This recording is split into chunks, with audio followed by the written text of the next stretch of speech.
akuluakulu tikaona chikalata chimene chikuyenda pa skini pathupo, chikalata chimenecho chachoka ku ofesi ya mtsogoleri wa dziko komanso nduna, ndipo wasayinira kumeneko ndi mlembi mkulu amene watondi a Justin Saidi.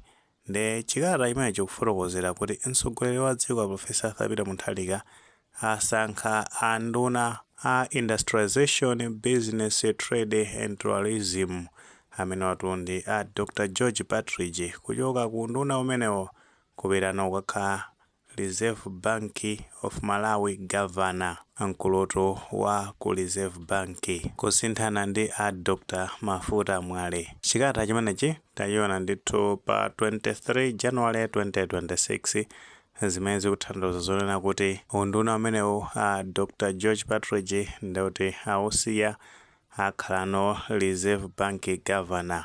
Paja iwo a Dr. George Partridge anasankhidwa pa 16 October 2025 kukhala nduna imeneyi. Ndefunso nkumati ndi chifukwa chani atenga a Dr. George Partridge kuti akakhale Reserve Bank governor, munthu oti anali nduna? Kodi sizinakatha kutheka kusankha munthu wina kumuyika kumeneko, komanso nanga amene wa Dr. Mafuta Mwale sizinakatha kutheka kumapitiriza ngati amene wagwirira ntchito? Okay, makosana tisanayankhetu mafunso amenewa. Tikamutsata bwinobwino mtsogoleri wa dziko a Profesa Arthur Mutharika, in simple term titha kunena zona kuti afuna kupanga reset economy ya dziko kuyambiratu pomwe anasankhidwa mu chaka cha 2025 kukhala mtsogoleri wa dziko. Zimenezo ndi zimene amakonda kuyankhula nthawi zambiri. Nawo kungogwisa ntchito simple logic titha kunena zona kuti pakusankhidwa kwa a Dr. George Partridge komanso kuchosedwa kwa a Dr. Mafuta Mwale zikuoneka kuti mtsogoleri wa dziko afuna kukhala ndi timu ya nyuwani imene afuna kugwira nayo ntchito. Mukatsata bwinobwino a Dr. Mafuta Mwale anasankhidwa mbuyomu mu ulamuliro wa tonse government ndi mtsogoleri wa dziko wakale a Dr. Lazarus Chakwera kangati munali kumayambiriro kwa chaka cha 2025. Nthawi zambiri in politics mtsogoleri wa dziko akasankhidwa makamakatu akachoka ku mbali yotsutsa boma, mtsogoleri ameneyo amafuna kusankha akatswiri ake oti anyuwane kuti akagwire ntchito mbali zosiyanasiyana makamakatu ku nthambi za boma, unless otherwise kumano nthawi zambiri nimene zimakhalira amafunano timu yatsopano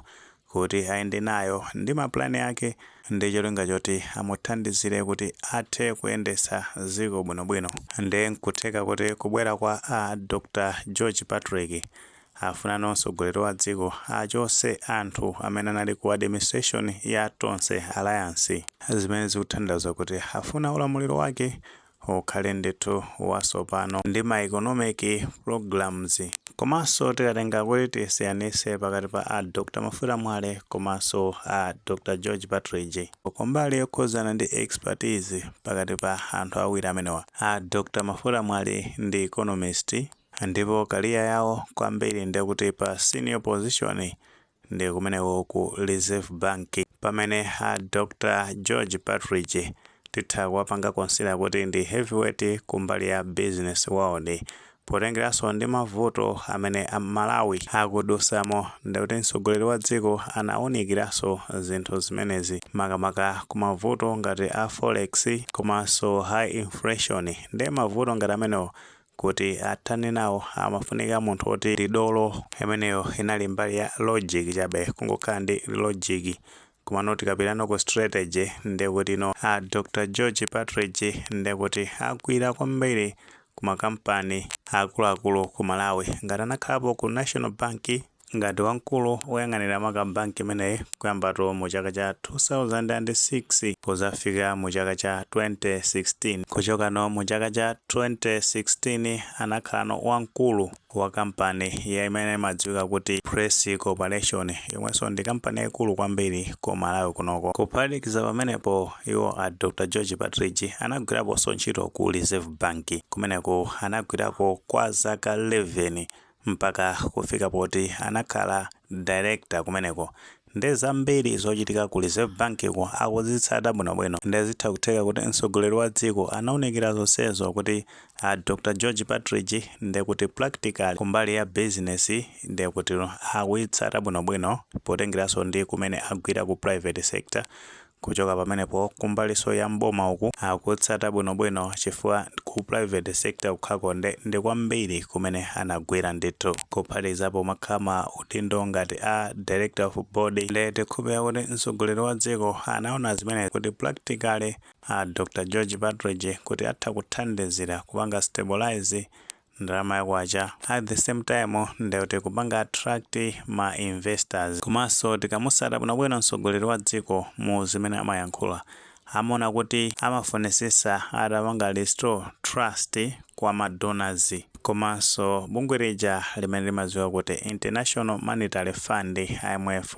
munguziwa kale kuti ubale wa pakati pa bungwe la IMF komanso Malawi unakhala ukusakuyenda bwino m'mbuyomo mu ulamuliro wa Dr. Lazarus Chakwera paja magayizi amene adapanga za utsiru kunapezeka zonena kuti ayambano kuloza jala bungwe limene la IMF chonsecho anablanda ndiwo ndi chimene akufuna mtsogoleri wa dziko pamenepa zikuonesa kuti afuna kuti trust ya IMF makamaka support ya IMF kuti ithetu kubwerera full potengera kuti IMF ija imathandizira kupanga local donor support paja madonors kuti apange support dziko zimatengeranso bungwe limene la IMF limathandizira kwambiri kupanga local and mtsogoleri wa dziko tikhupeya kuti anaona zimenezi kuti Dr. George Partridge ni munthu odziwika ndi ukadaulo makamaka pa international financial circle zimene zikutanthauza zonena kuti kusankhidwa kwawo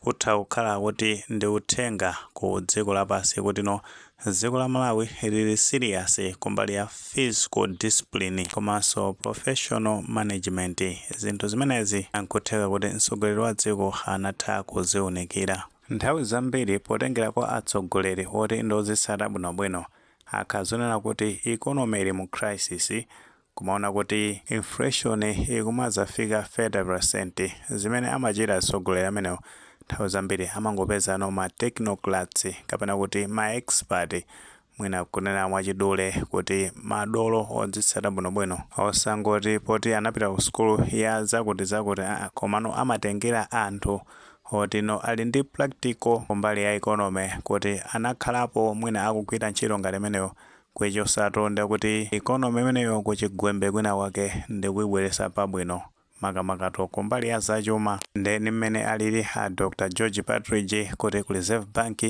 anagwirako zaka zambiri komanso tikapita kumbali ya ku corporate world iwo ndetu ndi kaswiri amene akuyenera ndithu kugwira ntchito kumene ku Reserve Bank mu nthawi inoyi nkutheka tomwe ni maganizo pa nkhani imeneyi ngati maganizo amene alipo mutafotokoza comment section koma mulemekezanso maganizo anzathu sabwere panga like video imene komanso panga subscribe channel chimene cha Fox Malawi News 8 ndi chingoti nkhani zambiri zikamachitika ndi kuti zitha kutifikira mosavuta.